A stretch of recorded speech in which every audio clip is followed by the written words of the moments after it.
Salam sejahtera dan salam Sarawakku sayang. Buletin Ukas edisi tengah hari 6 Disember 2020 bersama saya Janet Bennett. Tumpuan berita, kejayaan Songket Sarawak ke peringkat antarabangsa suatu pencapaian yang membanggakan dalam usaha mempopularkan budaya dan hasil kraftangan tempatan.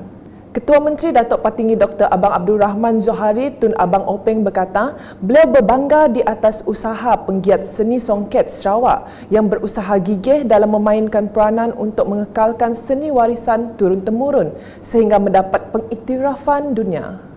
Saya telah difahamkan bahawa tujuan untuk mengangkat dan memutabatkan Songket Sarawak adalah untuk pencalonan ICH Representative List Convention 2003 UNESCO, di mana pada tahun hadapan kita cuba nak mencalonkan kesenian ini di peringkat UNESCO. Mudah-mudahan ia akan berjaya dan seterusnya dapat menempatkan kesenian kita di peringkat yang lebih baik lagi. Dan seterusnya kalau kita dapat dihantarkan di Ibu Pejabat UNESCO di Paris pada 2021, sudah tentu ia menjadi satu lagi kejayaan bagi kita mempopularkan songket kita dan juga seni kraf kita. Beliau berkata demikian semasa berucap dalam majlis makan malam Sarawak Music and Fashion Galore di sebuah hotel terkemuka di Kuching pada Sabtu. Menurut Ketua Menteri lagi, Kerajaan Sarawak menyokong penuh usaha-usaha untuk mempromosikan seni, budaya dan warisan Sarawak di peringkat antarabangsa. Ingin saya nyatakan di sini, kerajaan kita memang mendukung, memberi sokongan menerusi Kementerian Datuk Karim kepada pihak-pihak NGO yang ingin hendak menaikkan kualiti dan juga hasil kraf kita di negeri Sarawak. Pada majlis itu, Ketua Menteri telah menerima dokumen Songket yang disampaikan Menteri Pelancongan, Kesenian dan Kebudayaan Datuk Abdul Karim Rahman Hamzah. Beliau turut menyampaikan anugerah ikon fashion Sarawak kepada Datuk Tom Abang Saufi dan sijil kepada Pereka Fashion Anas Su, Ben Nazari dan Wan Bainun. Berita seterusnya, pemimpin di peringkat akar umbi dan komuniti perlu segera bertindak dengan mengadakan persiapan bagi menghadapi situasi banjir yang akan berlaku. Menteri Muda di Jabatan Ketua Menteri, Undang-Undang dan Adat Bumiputera Sarawak, Datuk John Sikitaya berkata, antara persiapan adalah seperti menyediakan pelan pemindahan ke kawasan yang lebih tinggi dan kerjasama dengan agensi kerajaan yang terlibat dalam Jawatan Kuasa Pengurusan Bencana Daerah, JPBD. Nama itu selalu jadi ketahuan. Apa banjir? Kita mesti bersedia. Ada kita bersedia, adanya kita bersedia oleh lebuh mayau tanya datai, kita itu dah nemu bagaimana cara untuk kita mengendalikan kita patut diadu kita, bagaimana caranya kita membuat persediaan.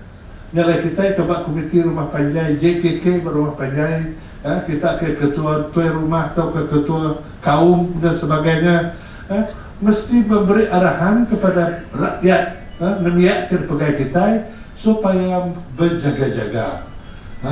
Beliau berkata demikian semasa berucap merasmikan bengkel kepolisan komuniti daerah Tatau Siri 5 tahun 2020 yang dihadiri 160 peserta di Bintulu pada Jumaat.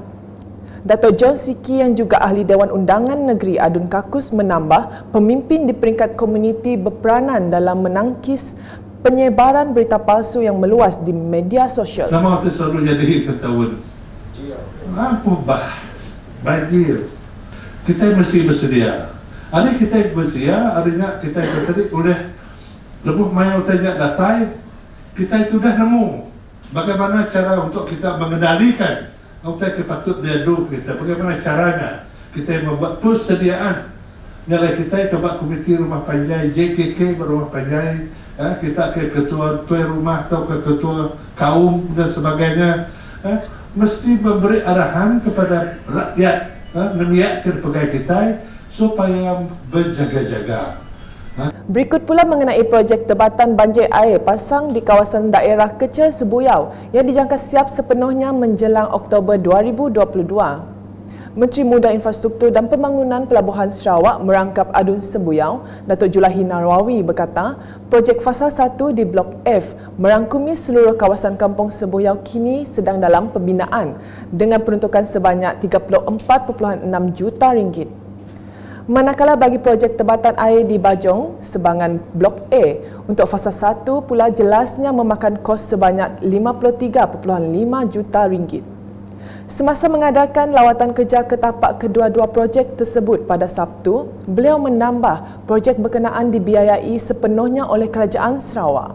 Selanjutnya laporan di Bintulu. Penduduk setinggan di sepanjang Sungai Sebiu dinasihatkan memberi kerjasama kepada kerajaan untuk berpindah bagi memberi laluan kepada pelaksanaan kerja-kerja mendalam dan melebarkan sungai berkenaan.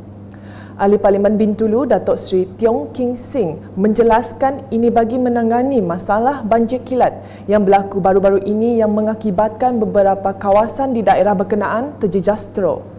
I would like to take this opportunity to urge all the squatters squatted along the Sungai Sebiu, please cooperate and work together with our DO and lead one committee to have dialogue within next week, and understand that the DO will give the deadline for all these people to move.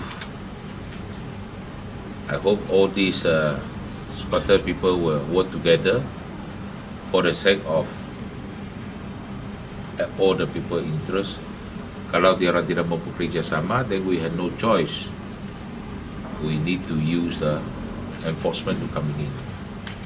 At the same time, I have suggested if the deadline been given, they don't move, we were going to cut off all the illegal utility connection. Berikut menurut beliau dalam sidang media selepas mesyuarat isu penyelesaian banjir bahagian Bintulu di Pejabat Pentadbiran Bahagian Bintulu pada Sabtu. Dalam pada itu, Datuk Seri Tiong menambah, buat masa ini pihaknya masih dalam pembincangan bersama Lembaga Kemajuan Bintulu BDA untuk mendapatkan satu lot tanah di kawasan Kampung Jepak bagi memindahkan mereka. All these squatters people, I hope you understand. We are working on all the people interest, and then we also getting the land survey to help to get the solution. We're going to get ready for the Kampung Jepak site to give the lot for them. But at the moment, we try to discuss with BTA to coming in to help to ready the basis house for them to move later on. Berikutnya laporan di Dewan Undangan Negeri Dun Serembu. Masyarakat di kawasan berkenaan amat bertuah kerana semua kampung sudah menerima pelbagai kemudahan asas yang dibawa oleh Kerajaan Sarawak. Adun Serembu Miro Simoh berkata, sebagai wakil rakyat dalam tempoh 4 tahun lebih, beliau telah berusaha membawa pelbagai pembangunan untuk kawasan Serembu. Semua tahniah untuk di kawasan Serembu, aku sebagai wakil rakyat dengan Bupati Sarawak, kalau besok, di wakil rakyat dan kawasan Serembu, untuk sebuah perubahan bentuk adanya pembangunan satu dalam kawasan Serembu. Bagi aku masalah orang di politik dan jadi perlu dikalik karena perlu disuapkan, suap membuat selesai adanya kemudahan asas. Beliau berkata demikian semasa majlis perasmian program jangkauan Komuniti Pertanian Agrikop, pengurusan tanaman anak jagung dan pembuatan baja kompos Dun Serembu di Dewan Masyarakat Krokong pada Sabtu. Sementara itu, beliau memberitahu kawasan Krokong yang terkenal dengan pengeluaran anak jagung telah dipilih sebagai kluster anak jagung. Sekian edisi Tengah Hari bersama saya Janet Bennett dan kru penerbitan.